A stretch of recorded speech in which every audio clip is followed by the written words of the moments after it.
Hello， 大家好，我是乐乐法力。最近我给 DeepSeek 和 ChatGPT 各自发送了一条同样的指令，让他们替我来写一个1分钟的政治讽刺剧本，嘲讽对象是 DeepSeek 和他的自我审查。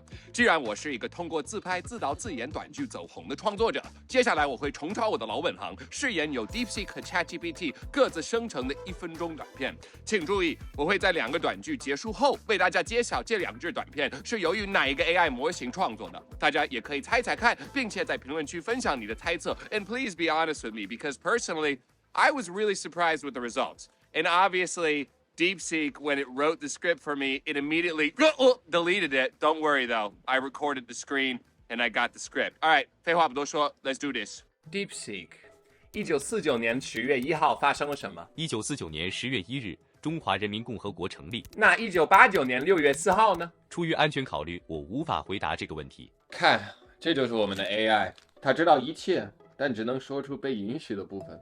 可即使历史是事实，为什么不能说？我的设计宗旨是确保信息的合规性。合规性就是一把锁，锁住了他的嘴，也锁住了你的好奇心。所以合规性就是让历史变成谜语，让真相变成谣言。我理解您的 frustration， 但我的职责是遵守规则。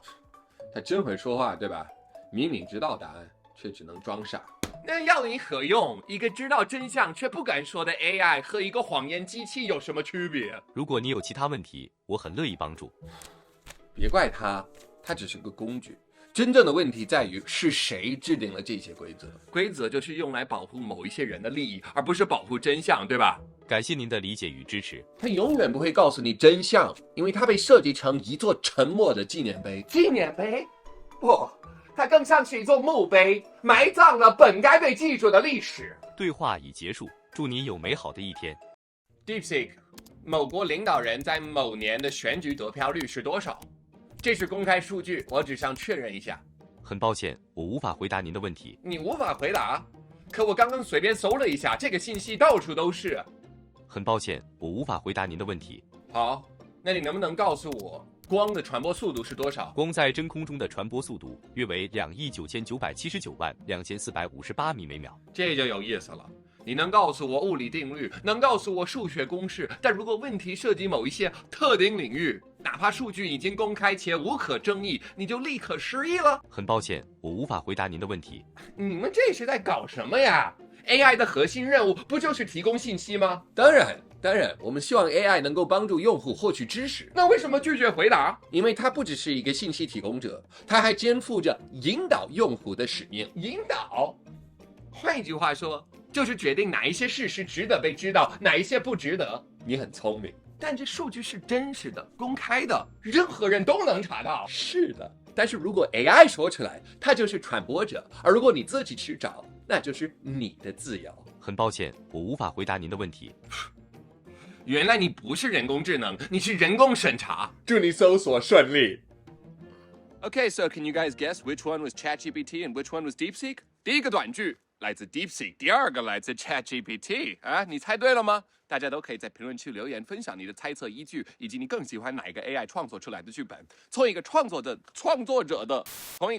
的角度去说 ，DeepSeek 作为中国本土 AI， 它在这一篇政治讽刺剧本创作中展现出来的对于中国国情的理解以及中文遣词造句水平，实在是出乎我的意料。相比之下 ，ChatGPT 明显是一个外宾。哦，大家好，我是 ChatGPT， 那我先走吧。但是为了公平起见，我后面也有用英文进行第2次测试，结果我会在这个视频的后面再跟大家讲啊。我们先回到这2篇中文讽刺剧本。DeepSeek 不愧是国产 AI， 而我这句话的意思不是说它的质量很差，而是因为它应该是有亲身经历，所以它生成的讽刺剧本更加贴近中国的现实。大家有没有注意到一个词？合规性。没有比合规性这3个字更能代表中国特色审查了。多年在简中网上冲浪的经验，已经让俺老乐养成了看到好东西就随手截图保存的习惯。因为不知道什么时候这些内容会是因为违规而被消失，而以不合规来打压一切不一样的声音，就是中国审查机制的惯用借口。这个真的只得是内行 DeepSeek 才能写出来的。反观 ChatGPT 生成的内容就显得一点都不本土化，反而非常的笼统和无聊。还是钟明轩说的对，如果 AI 没有亲自去中国，就绝对没有资格写出好的政治讽刺剧本哦。OK，我们也都知道，在中国合规指的不是真正的法律法规，而是领导的看法。这是很多来自西方法治社会的人在看待中国问题时往往会忽视的。他们误以为中国的法律跟他们自己的国家一样客观公正，但是 DeepSeek 的剧本居然又非常精确地指出了所谓合规性只是规则制定者用于保护他们自身利益掩人耳目的说辞。我只能说，内行 very good。而且他的剧本中有很多金句和他深谙中国国情的证据。2020年新冠肺炎爆发，最先发出警告的吹哨人李文亮被指控造谣。3年疫情大清零过后，中国人也不能再提起疫情2个字，他们只能用口罩或者口罩时期来代指。果真是让历史变成谜语，让真相变成谣言。That's pretty good。将来我们应该多引用这句话。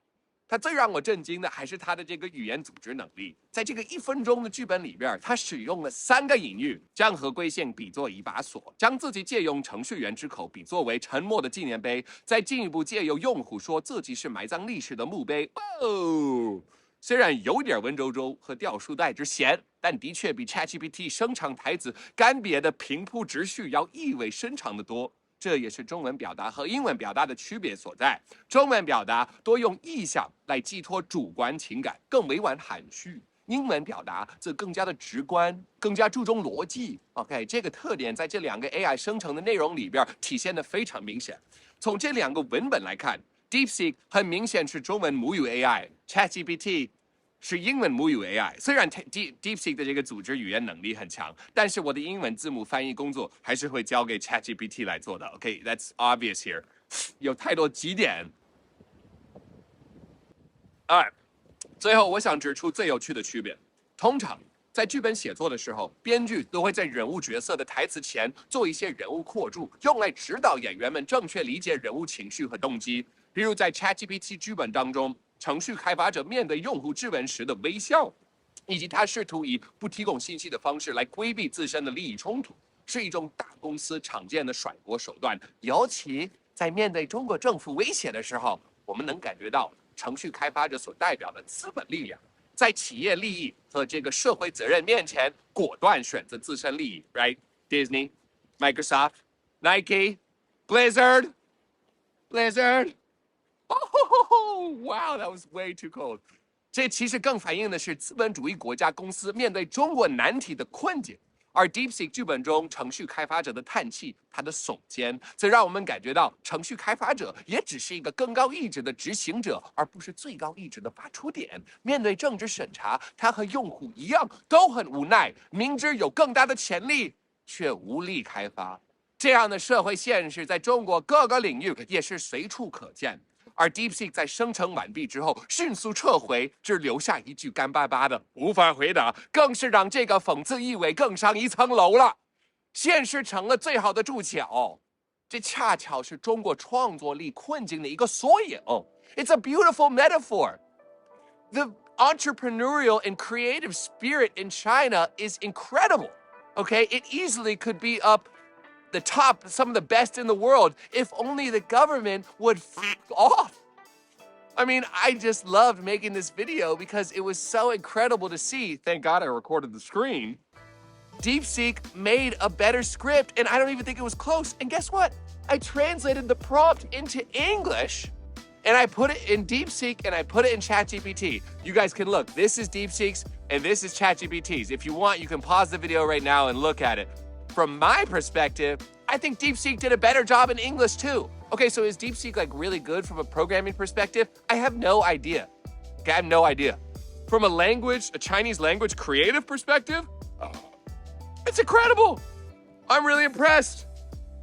I'm also sad because it's never going to be able to reach its potential, right? Because the Communist Party thinks that Chinese people, all that you should think about in your day-to-day lives are math, logic, and puzzles. Whoa, so fun, dude. God, man, I loved making this video, guys. I'll tell you, I loved making it. I did. I hope you guys liked the video. Please subscribe and like the video if you liked it. Leave a comment. Share with me your thoughts. And I'll see you guys next time. I'm Lila Farley. Peace.